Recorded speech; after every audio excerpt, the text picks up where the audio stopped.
प्रिय छात्र छात्राओं, कैसे हैं। मैं डॉक्टर धर्मेंद्र कुमार राम, सहायक प्राचार्य इतिहास, लक्ष्मी नारायण रामेश्वर संस्कृत महाविद्यालय, जयदेवपट्टी, दरभंगा।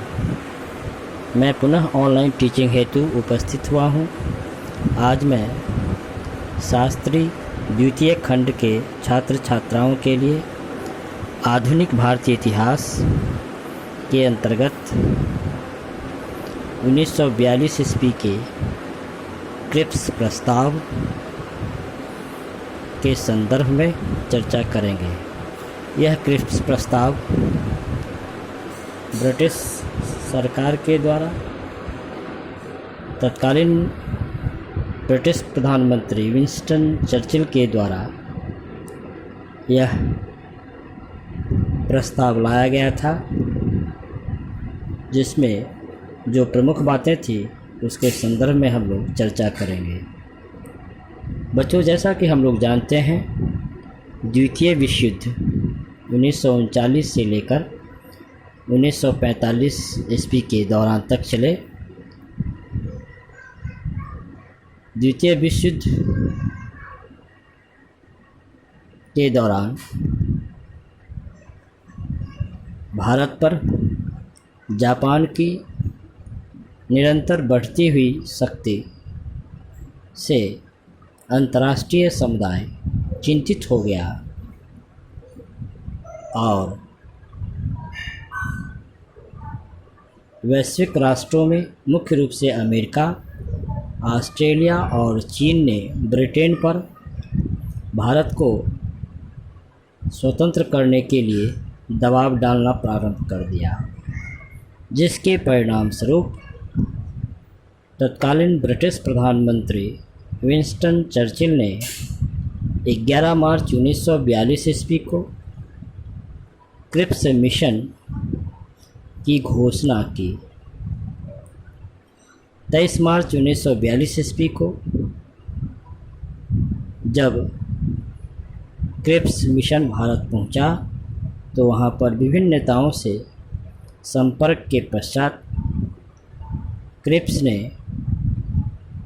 30 मार्च 1942 ईस्वी को अपनी योजना प्रस्तुत की और उनके द्वारा प्रस्तुत इस क्रिप्स प्रस्ताव में जो मुख्य बातें थी वह इस प्रकार थी कि द्वितीय विश्व युद्ध के पश्चात एक ऐसे भारत का निर्माण या भारतीय संघ के निर्माण करने का प्रयास किया जाए जिसे उन्हें पूर्ण उपनिवेश का दर्जा प्राप्त हो। साथ ही भारत को राष्ट्रकुल अथवा कॉमनवेल्थ से भी अलग होने का अधिकार प्राप्त होगा। क्रिप्स प्रस्ताव में यह भी प्रावधान रखी गई कि द्वितीय विश्व युद्ध के पश्चात एक संविधान निर्मात्री या संविधान निर्माण करने वाली सभा का गठन किया जाएगा, जिसमें ब्रिटिश प्रांतों के चुने हुए प्रतिनिधि और भारतीय देशी रियासतों के प्रतिनिधि शामिल होंगे। इसके अलावा नए भारतीय संविधान के निर्माण होने तक भारत की रक्षा का उत्तरदायित्व ब्रिटिश सरकार पर होगा। यदि हम अगस्त प्रस्ताव और क्रिप्स प्रस्ताव की तुलना करें तो हम पाते हैं कि अगस्त प्रस्ताव की तुलना में क्रिप्स प्रस्ताव बेहतर था, क्योंकि इसमें भारत को अपनी इच्छा से राष्ट्रमंडल से अलग होने का अधिकार और भारतीयों द्वारा संविधान के निर्माण करने का अधिकार प्राप्त था। हालांकि क्रिप्स प्रस्ताव को कांग्रेस और मुस्लिम लीग दोनों ने अस्वीकार कर दिया। कांग्रेस ने अपनी कार्य समिति की बैठक में क्रिप्स प्रस्ताव को 11 अप्रैल 1942 ईस्वी को अस्वीकार कर दिया।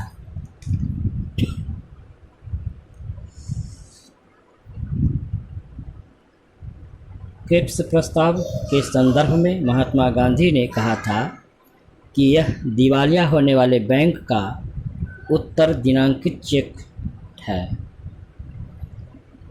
क्रिप्स प्रस्ताव को मुस्लिम लीग ने 2 आधारों पर अस्वीकार किया।